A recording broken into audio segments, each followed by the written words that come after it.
فجر کے بعد سورہ یاسین پڑھنے کی فضیلت۔ فجر کی نماز کے بعد سورہ یاسین پڑھنا کیسا ہے؟ کیا یہ سنت عمل ہے؟ عبد المطلب انڈیا سے۔ مسند دارمی کی حدیث ہے کہ نبی صلی اللہ علیہ وسلم نے فرمایا جس نے صبح سورہ یاسین کی تلاوت کی تو اللہ تعالیٰ اس کے اس طرح کے الفاظ ہیں کہ اس کے سارے کام پورے ہو جائیں گے، لیکن یہ حدیث سند کے لحاظ سے بہت زیادہ ضعیف ہے۔ فجر کے بعد کون سے کام کریں؟ فجر کے بعد ایک مسلمان کی کیا روٹین ہونی چاہیے؟ اس پر روشنی ڈالیں۔ ابو حنین کراچی سے۔ دیکھیں حدیث سے تو یہ بات ثابت ہے کہ فجر کے بعد کا وقت ذکر اللہ کا وقت ہے۔ آپ صلی اللہ علیہ وسلم نے ارشاد فرمایا کہ جو شخص فجر کی نماز کے بعد اسی جگہ جہاں نماز پڑھی ہے بیٹھے بیٹھے اللہ کا ذکر کرتا ہے یہاں تک کہ جب سورج ایک نیزہ بلند ہو جاتا ہے، اشراق کا وقت داخل ہوتا ہے، 2 رکعت پڑھتا ہے، تو اللہ اس کو ایک حج عمرے کا ثواب عطا فرماتے ہیں۔ تو بہت سارے اسلاف اسی پر عمل کرتے تھے کہ فجر کی نماز کے بعد اللہ کا ذکر کیا کرتے تھے۔ یہاں تک فقہا نے لکھا ہے کہ فجر کی نماز کے بعد تلاوت کرنے سے بہتر ہے ذکر کرنا۔ تو اگر کوئی اس طرح تسبیحات نہ کر سکے تو پھر تلاوت کر لے، کیونکہ بہرحال تلاوت بھی ایک طرح کا اللہ کا ذکر ہی ہے۔ تو یہ وقت جو ہے نا ذکر اذکار کا وقت ہے، سب سے بہتر ہے ذکر کرے، وہ نہیں تو پھر تلاوت کرے۔ تو لیکن واجب کچھ بھی نہیں ہے اس میں۔ تو اگر آپ فجر سے پہلے کر لیں ذکر، فجر سے پہلے کر لیں تلاوت تو بھی جائز ہے۔ تو شریعت میں آپ کو اس کا اختیار دیا ہے، لیکن فجر کے بعد سونا فوراً یہ بہرحال شریعت میں ناجائز حرام نہ بھی ہو لیکن ناپسندیدہ ہے۔ بہت سارے اسلاف سے اس کی کراہت منقول ہے۔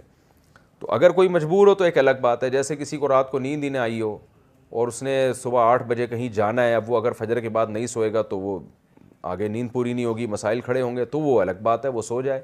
لیکن نارملی فجر کے بعد سونے کا معمول بنا لینا یا بلا ضرورت یہ کام کرنا شریعت میں پسندیدہ نہیں ہے۔ بہت سارے اسلاف نے اس کو ناپسند کیا ہے، کیونکہ مبارک وقت ہے، اللہ اللہ کرنے کا وقت ہے۔ کچھ نہیں آپ کرتے، ایکسرسائز کر لیں اس وقت، صبح واک کر لیں جا کے، اچھی ہوا ہے، تازہ ہوا ملے گی آپ کو، جاگنگ کر لیں اس وقت جا کے، پورا دن آپ کا اچھا گزرے گا۔ تو یہ اس قسم کی ایکٹیویٹیز کرنی چاہیے۔ اور دوسری بات، نبی صلی اللہ علیہ وسلم نے فرمایا بورک لامتی فی بکورہا، اللہ تعالیٰ نے میری امت کے کاموں میں برکت رکھی ہے صبح کے وقتوں میں۔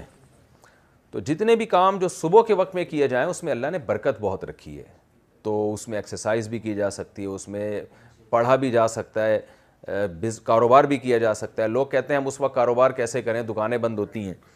تو بھائی کاروبار کی پلاننگ کر رہے ہیں اس وقت بیٹھ کے آپ، ٹھیک ہے، دکان نہ کھولیں، کوئی ہے ہی نہیں کسٹمر آپ کو۔ کراچی میں تو آپ صبح اگر بیٹھیں گے دکان کھول کے ایک بندہ بھی نہیں ملے گا۔